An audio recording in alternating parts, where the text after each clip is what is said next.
Kembali lagi di channel YouTube Jejak Niskala, sebuah perjalanan yang akan mengantarkan kamu ke tempat-tempat terindah di Nusantara. Purwakarta. Meskipun identik dengan Waduk Jatiluhur dan Monumen Air Mancur Sri Baduga, ternyata punya satu sisi pertanian yang kuat. Ada sekitar 17.970 hektar lahan sawah di kabupaten ini yang benar-benar dilindungi dari alih fungsi. Tepatnya, dari total 19.000 hektar lahan, hampir semua dipertahankan untuk bertani saja.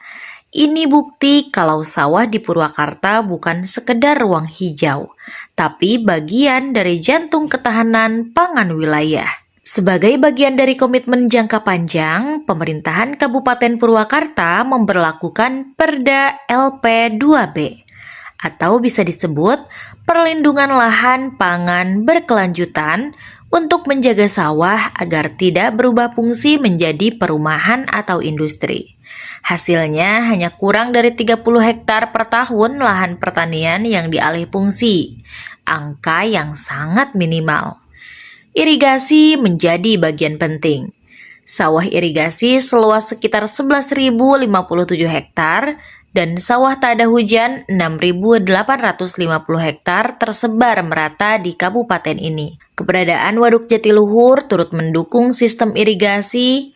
Waduk itu mensuplai air hingga ke ribuan hektar sawah di sekitarnya. Purwakarta juga fokus mengembangkan padi organik sebagai produk unggulan baru. Pemerintah menargetkan perluasan hingga 1.000 hektar lahan sawah organik.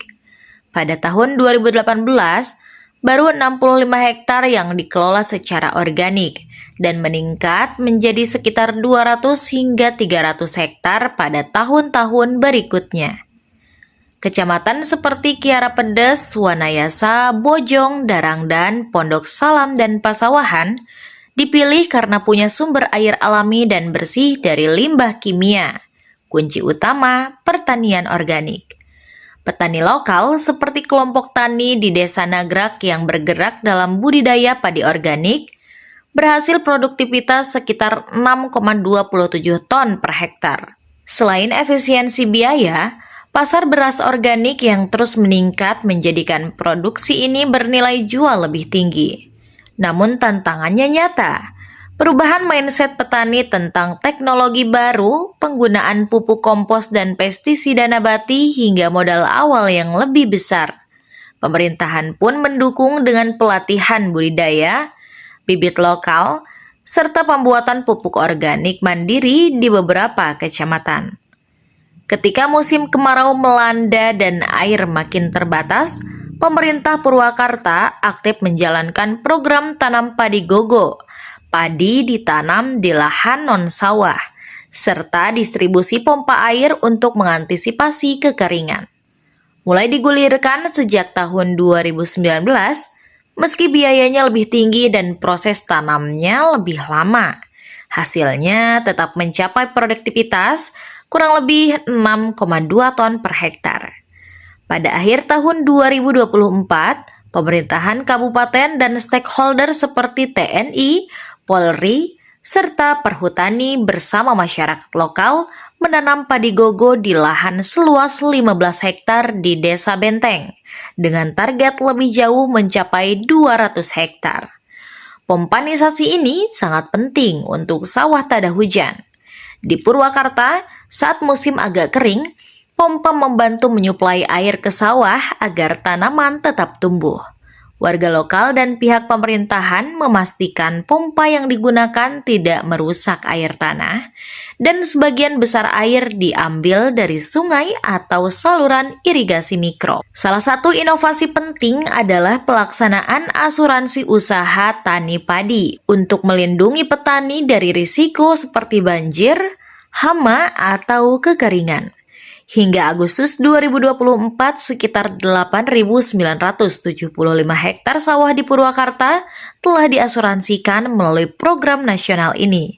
Jadi, petani punya perlindungan finansial jika terjadi kerugian akibat faktor alam.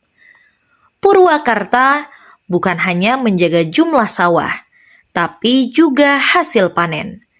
Pada tahun 2024, total produksi gabah kering giling mencapai 265.893 ton, setara 170.464 ton beras. Di awal tahun 2025, bulan Januari hingga Maret, panen sudah mencapai 84.466 ton atau 54.150 ton beras.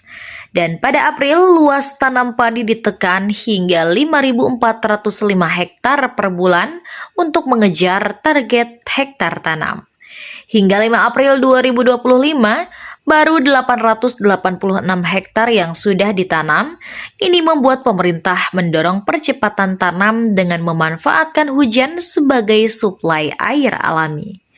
Kontribusi Purwakarta ini bukan sekedar memenuhi kebutuhan lokal. Dengan surplus sekitar 49.000 ton beras, kabupaten ini turut membantu ketahanan pangan di Jawa Barat dan juga nasional, serta mendukung program makan bergizi gratis bagi anak sekolah.